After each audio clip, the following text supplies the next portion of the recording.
la. kooku bu ñu ko mayaatee dafa am lu muy wax day dem defaru ji waat. te bu mu defaru ji waajee ñu nga wóor ko wóor ne lii bu ko bàyyee mu jàll. gis nga bu mu defaru ji waajee bu ñëwaat bi ñu dee da ngay toog ñu wiccaat ñu rangoon ndax mu ngi di wax ak yow maa ngi Europe. maa ngi am lu ma naqari lool yàlla ñu ngi ci damaa feebar bi ñu samedi bi ñu génnee mu ne je considère cher jërëjëf ko nag donc na ko ci ñu ngi bàyyi bu mu fekkee ne bàyyi nañ ko mu jàll baax na yàlla nag yeneen bàyyi nañ ak jàlle bi doom yi ci nekk métti bi gis ne ñun ñoo koy bàyyi kon na kon maa ngi jégalu ci kàddu yi jërëjëf sant di leen gërëm yàlla gën a doon jàmm daal yàlla mooy dëkk seen xel ba lépp ñu na loo xam ne ñu gën ci population bi yàlla ko yàlla ëpp ci kawam ak ñam àndal exactement jërëjëf merci beaucoup ñu ngi koy jaajëfal bu baax a baax ci mbirum situation réew mi tamit ki nga xam ni moom mooy Tariq Ramadan moom am na kàddu yoo xam ne jot na ko daal di yëkkati di ñu xamal scénario yi tax kii di président Macky Sall daal di reporter élection présidentielle yi il y avait longtemps les naïfs et les manipulés, bien sûr, ceux qui ont cru que la transition se ferait sans heurts et ceux qui complotaient. Soudain fut annoncé ce que l'on prévoyait,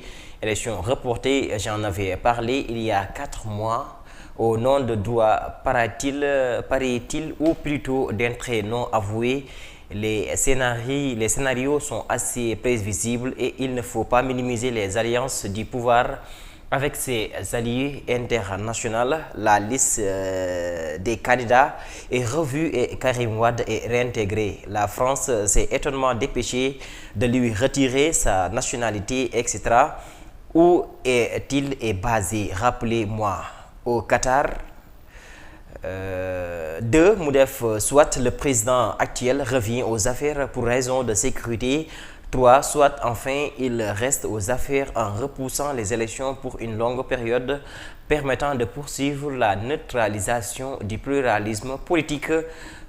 3 options en tout signe la confirmation que les principes démocratiques sont floués et que de surcroît les décisions ne se prennent pas seulement à Dakar. Triste évolution, triste avenir. Il ne faut pourtant rien lâcher et continuer à exercer le droit, la liberté, la justice et le respect des choix du peuple. Tariq Ramadan kaddu yooyu la daal di yëkkati jagleel ko situation réew mi di ñu xamal ni scénario yu tax président daal di dàqandi élection yi bokk na ci ba conseil constitutionnel daal di génnewee liste yi nga xam ni liste 21 candidats ñoom ñoo ci jotoon na nekk di ñu xamal ni moom Karim Meïssa Wade mi ngi ci biir liste bi naka noonee gis ngeen ba Thierno Alassane Sall dugalee ab recours di joxoñ baaraam tuuma kii di Karim Meïssa Wade dafa am double nationalité naka noonee la réew France daal di retiré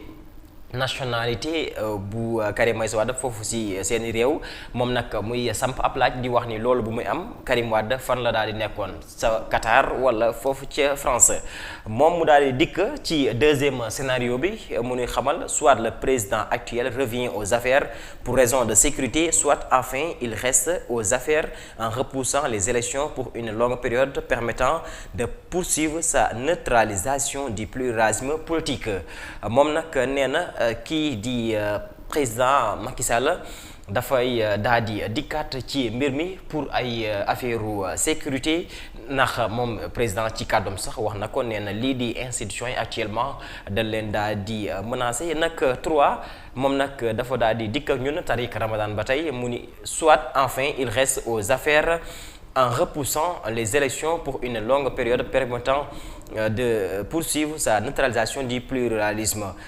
Troisième option, tout signe la confirmation que les principes démocratiques sont floués et que de surcroît les décisions ne se prennent pas seulement à Dakar. Mooma Tariq Ramadan mu ni xamal ni troisième option bi mooy décision yi nga xam ni dafay làmbook ëttub politique bi du si Dakar kase dañ koy daal di jëlee mais fële ca réew France seeni loxo ñu ngi ci biir Mooma Tariq Ramadan fu mu daal di ndar képpi kàddoom mooy triste évolution, triste avenir. Il ne faut pourtant rien lâcher et continue à exiger le droit, la liberté, la justice et le respect des choix du peuple moom Tariq Ramadan nee na amul lenn lu ñuy daal di bàyyi ndax ëllëg bu triste na ni daal di am moom nag ñu ngi daal di sàkku nuy fulaal lii di droit lii di liberté lii di justice ak respect bi nga xam ni moom la Sénégalais yi daal di am ñeel ci li nga xam ne nag moom mooy seen choix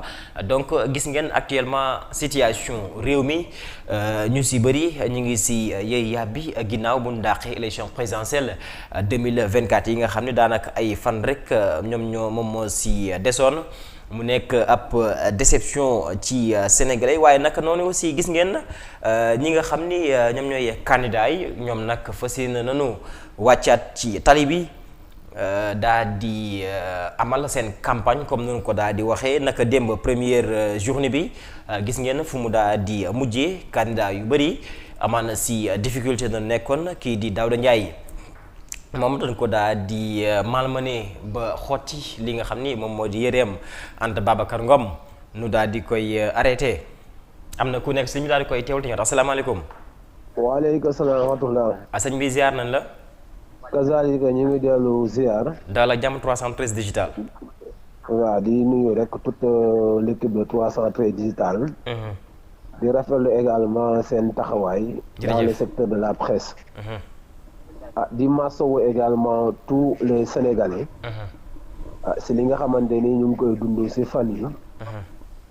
te dara waralu ko lu dul un comportement inimaginable boo xamante ni ki nga xamante ni moom nañu dénkoon suñu réew. ñu dund façon méthode bu ne. waaye ñu ànd ak suñu dignité ak suñu taaxirlu jàpp ni. incha allah on aura la possibilité le 25 février. lijjanti loolu. finalement mu am sañ-sañ bu kenn mësta am dans l'histoire politique du Sénégal. mooy xëy ne décret bi mu signé woon pour convoquer les élections. retiré na ko. et sans pour autant que mu am une base légale. sans pour autant que aussi que ça soit prévu par la Constitution. loolu nag yaakaar naa ne bu amee ñu siy tudd benn parti politique bu mel ni PDS. man dama jàpp ni ils sont fidèles à leur réputation. ndax ñëpp xam na ni les libéraux depuis qu'ils sont arrivés au pouvoir. bokk na si li ñu leen xamee mooy toujours dañuy nekk dans ce qu'on appelle des tentations pour la violation de notre constitution. soit à travers un troisième mandat. soit également pour le report des élections de manière illégale. Absolument. def nañ ko en 2006. def ko en 2012 on se rappelle bi leen Macky Sall di menacer. comme si vous osez toucher à la Constitution on va vous déloger au palais.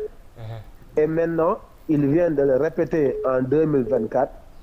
et mu mel ni président bu ko xeexoon en 2012 parce que il devait être le bénéficiaire. tey moom moo am audace le benn président mës sa sañ moom mu ñëw mettre ko en exécution. yooyu nag bu amee benn lecture lañ sa war a def mooy que ñi nga xamante ni tey ñoom nañ ko séqal muy ces libéraux là man j'ai toujours dit que ils sont le plus grand mal du Sénégal depuis qu'ils sont arrivés au pouvoir. parce que jalgati yoon yi ñuy gis moo xam au niveau de la justice moo nga si yeneen i wàll. tey yaakaar naa miinuñu ko woon ci président yi fi jot a jàll. Absolument. bien vrai que xëy na am nañ woon benn taxawaay avec la justice sénégalaise pour liquider yenn adversaires politiques yi. mais yaakaar naa ni leaders yi les libéraux fi ñu si yegg. dans l'histoire politique du Sénégal dafa jéggi dayoo. li am nag voilà mi ngi noonu nii. parce que xel mënta nangu. nga bàyyi processus électoral dem ba jusqu'à la veille de l'ouverture des campagnes.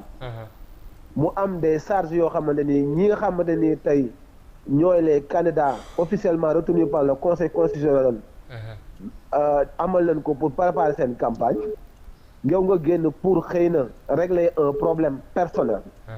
en complicité avec d'autres leaders politiques que ça soit au niveau de l'opposition comme wala yi opposition lu sax laay wax. absolument ndax PDS ñëpp xam ne ni day opposition la. ñu ne déetawaay des candidats également qui se réclamaient des antisystèmes. ku mel ni Bougane pourquoi Bougane parce que tout simplement gis nañ ni nu mu tëddati. son groupe de presse muy des médias moom moo porté woon le campagne pour le report des élections à travers des plateaux de télévision. li nga xamante ni tey la ëppoon si li ñu doon waxtaanee mooy l'hypothèse de reporter les élections te tey boo déggee seeni discours pratiquement loolu rek nga siy lire bien vrai que ñu ngi koy jéem a émaillé di jaay ni xëy nañ ils sont beaucoup plus intelligents que les Sénégalais.